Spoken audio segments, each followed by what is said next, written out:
Think, what do you just really want some attention there, Pepper? Well, hello again, everyone, and welcome back to, what do they know you as? Mama Ashtoons? This is my mom's kitchen, and the last time we were here, we made a corn-free cornbread, where the major ingredients were millet and sorghum, which have the same texture and taste, much the same texture and taste as corn. And so we made cornbread out of that. And so to continue that trend, today we are making another dish, this time out of millet. But it's not going to be a bread. This time it's going to be a casserole. So we're making a millet casserole. She's just getting the ingredients out at this point. She's actually dug her books out to give us a few nutrition facts and inspiration for the dish. This is kind of something you came up with on your own, isn't it? Well, there was a millet casserole recipe I started with, but You've modified it to make it your own. I made it my own, like I do with any recipe. You know what? Let's go ahead and answer the question about that bloodshot spot on the side of your eye, because I know we're going to get questions about that. I don't know. That happens. It happens so often, we just don't even pay attention to it anymore. Yeah, it just does, and it'll go away. It goes away within a few days. But one of the things that if you notice, I've got a book here called Grains of Truth. And this one right here is Ways of Grain. And, of course, I've got grain mains. And this one is one of the ones very well read. I started with. This is called the Bread Beckers. They're in Atlanta. And I wonder if you could still get this book, if there's a way to still get it. Well, they have their, right here is where their shop is. It's still there? Yes. Oh. It's some of her recipes in that's very helpful. But millet, if you start reading about it, it does have it's a high protein. This is around a cup of millet. So I need 2 1/4 cup of boiling water to cook this in. By the way, as we're filming this, it's about 7 o'clock on Monday, April the 18th, 2022. And the only reason why I'm still here is because I've had some medical problems. By now you know that I'm pretty much over it by the time I upload this video. But that's, why I'm still here on a Monday. I thought, being out of work, I might as well take advantage of it. The ratio of cooking millet is a lot like rice, 2 to 1. And I'm going to put about a ½ teaspoon of salt in the water. Get it boiling like you do with rice. You get it boiling, and then you put the put the millet in. Yeah. And so this time you're not going to grind millet at all. No. Now, is this millet hulled? Yes. Okay, so it's hulled, but it's not ground at all, not even coarse ground. This is something 2/4 of a teaspoon to equal half a teaspoon. 2/4 of a teaspoon. In there.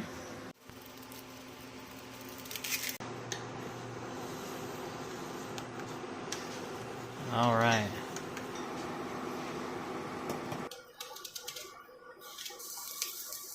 So many dishes start with sauteing onions.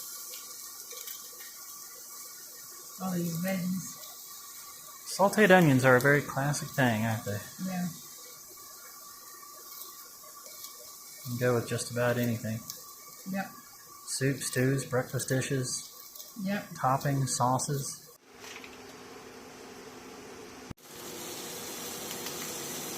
Do you have a preference on the color of your bell peppers, or is it just whatever's cheaper? Whatever's cheaper. Really? Is there a difference, you think, in the taste? To me, if I wanted to do the yellow and the red or whatever, it's just because of it adds color to what it doesn't taste different, you don't think? To me, not enough that I could justify the price difference. Yeah. All right, gotta have your crunchy water. Good old crunchy water. So yeah, one more, that would be a pound. So one more, so half the box? Yeah. Okay. So tell us why you chose these sausages. I got them at a good price because it has no nitrates, no artificial flavors, preservatives, MSG, and it is 70% less fat than. That's right. We were amazed when we found these at the bargain barn because it is very on the very healthy side with all these good nutritious facts. Yeah. But for only $4.99 for all, and there was a good bit of meat in there. It was 2 1/4 pounds. Yeah. 2 pounds 4 ounces. So I mean, when somebody says it's too expensive to be healthy, it's you do a little extra legwork and look around, and you can be healthy on a good price. So the compost pile plate here is getting bigger. Yep. As you're cooking. So you don't just throw this compost right into the kitchen trash. It goes into the compost pile. Right. It goes into the compost pile. This is later used in the garden. Yep.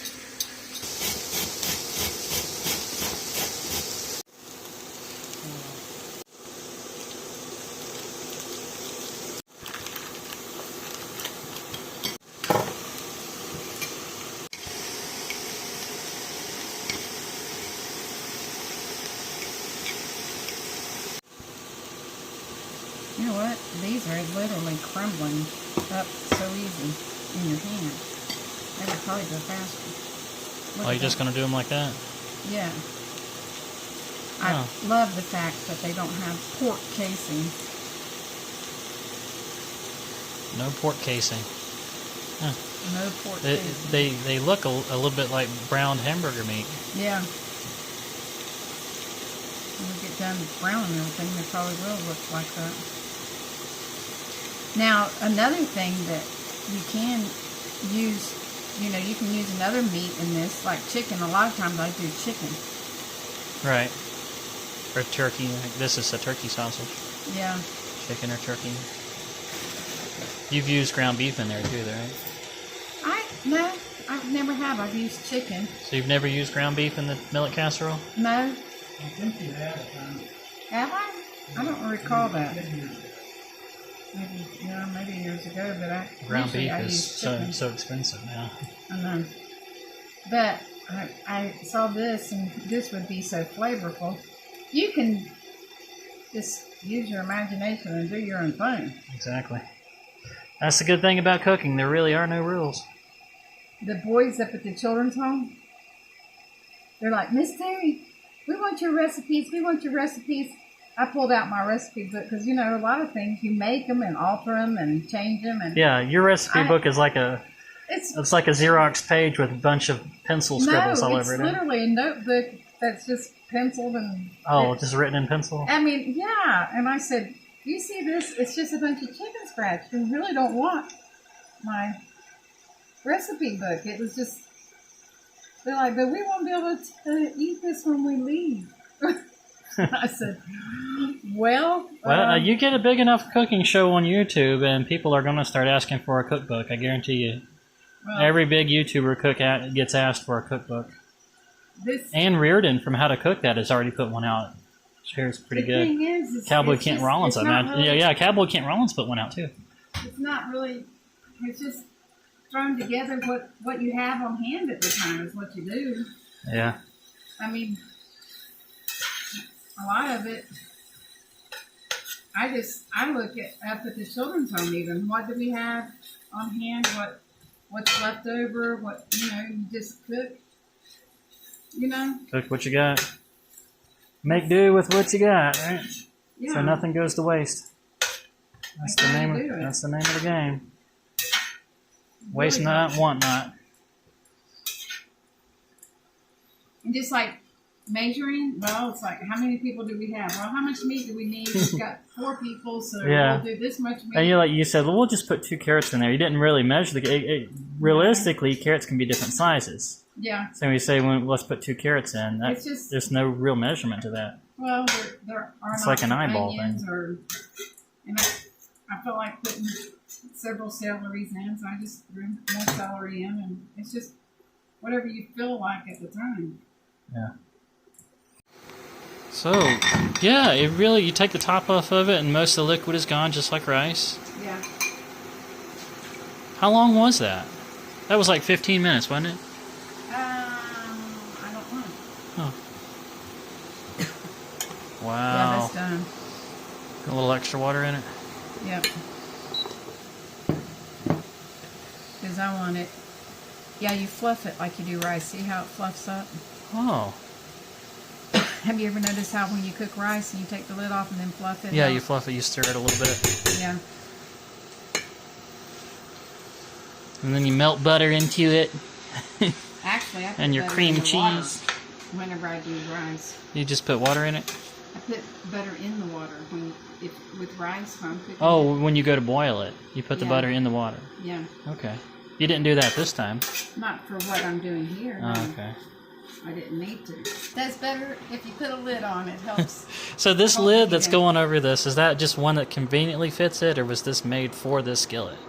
No, this is actually made for one of my stock pots. Okay. Just a happy coincidence then, huh? Yeah.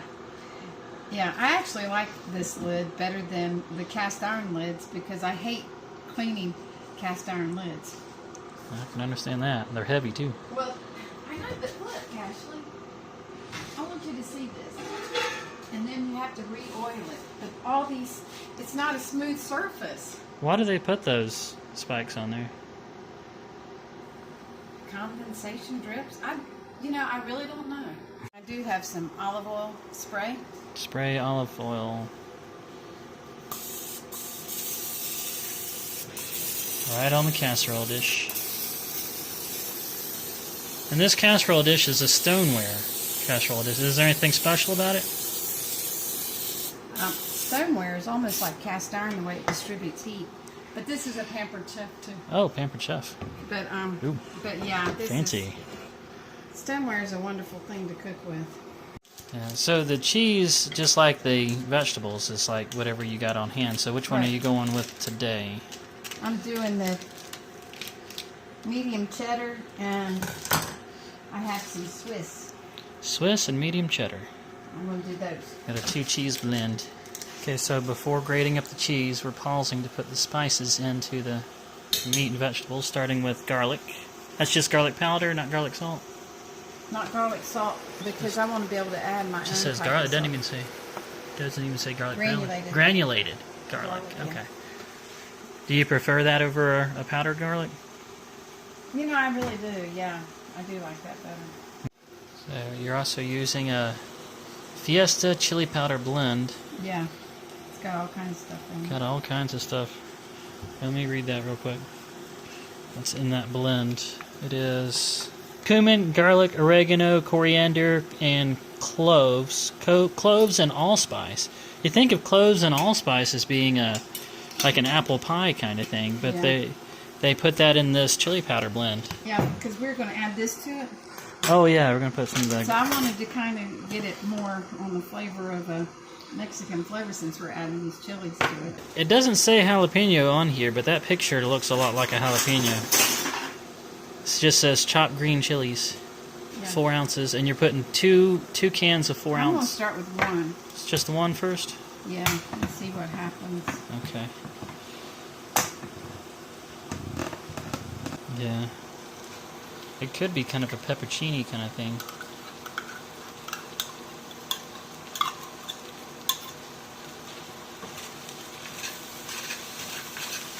I think the vegetables are soft enough now. So you just add a little bit of water when it starts to get to where it's sticking to the pan? Yeah, a little bit.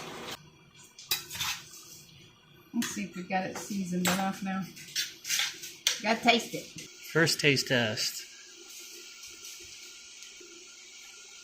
So no cayenne pepper? No, I don't need that. You don't need any Taste it, cayenne see what pepper. you think. All right.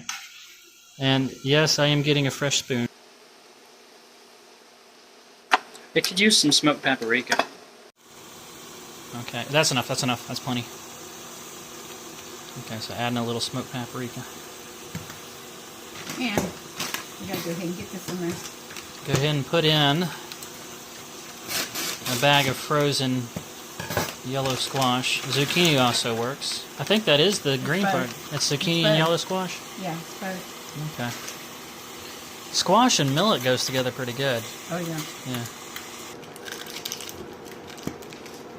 Get it over with. Okay. So you put the frozen squash in last because all that needs to do is dethaw. Yeah, because squash will get so mushy. Yeah. Okay, so now the cooked millet on top. Well, thoroughly mix this stuff together now.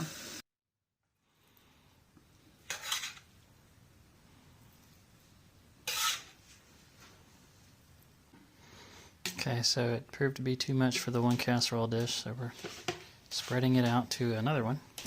Because if you put too much, your cheese... Yeah, if you stack it up too high, then it doesn't give a chance for the cheese to really melt over it and seep into it. Used to, I would put tomato in this casserole, and you can put tomato in it. It'd be really good, but the problem with tomato for us is it really aggravates my arthritis. I find if I don't eat tomato, that Tomatoes it causes inflammation. Inflammation, yeah. I don't like to eat it because it causes acid reflux on me. Well, that's the other thing that Yeah. it causes. But if you like tomato and you want to add that to this, it's really good. If you have a system that can handle it. Yeah. Right. Correct. If you've got a system that can handle tomatoes, go for it. Put all the tomatoes in it you want, and it'd be really, really good.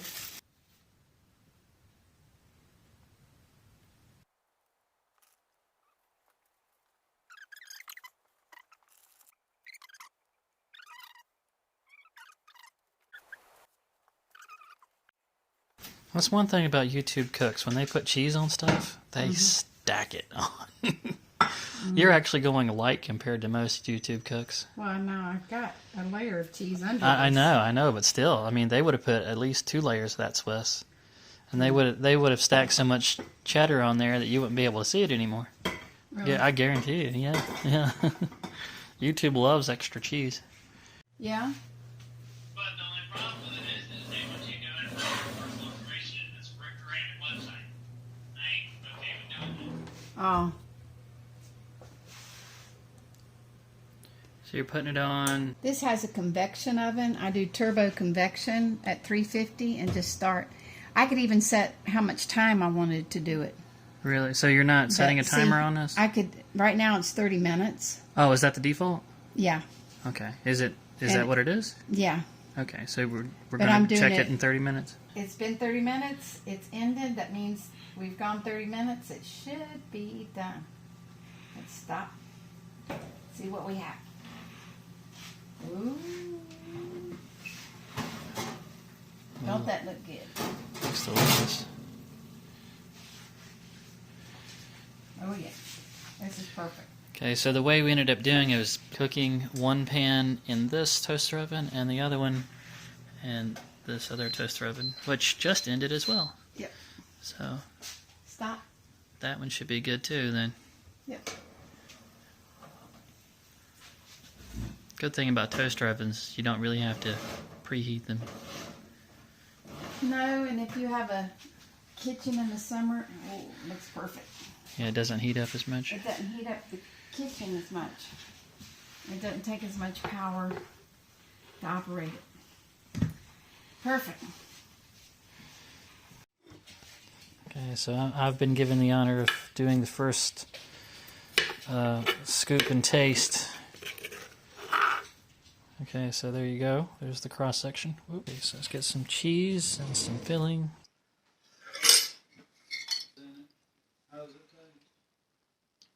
It's delicious. I'm gonna say that's proper millet casserole right there. I like it. Come join us for dinner. I'm sure there's plenty of people watching that would love to. All right, so we're going to finish up as much as we can eat today. Probably going to have some leftovers, but guys, put it down in the comments. What do you think about this casserole? What is your favorite casserole? Do you think you might try making a millet casserole? Oh, one thing that we forgot, we were thinking we probably should have done is boil the millet in a chicken broth. Yes, you can do that. That would And have it probably really made it. adds- If you're thinking about where can I get millet, Bob's Red Mill, the different places that sells Bob's Red Mill. Yeah. He has millet. Grocery stores will have Bob's Red Mill sometimes, and anything like Yoder's or these Amish-owned places. If you're in a place that's got them, they sell it typically as well. And even some like Whole Foods and health food stores, when they sell things in bulks, and you'll see the containers with the grains. If you go down the line far enough, you'll find it. It's typically there. Don't forget to give me the good old thumbs up, subscribe, turn on the noties when you do. I will talk to you down in the comments. And as always, I look forward to seeing you back out on the road.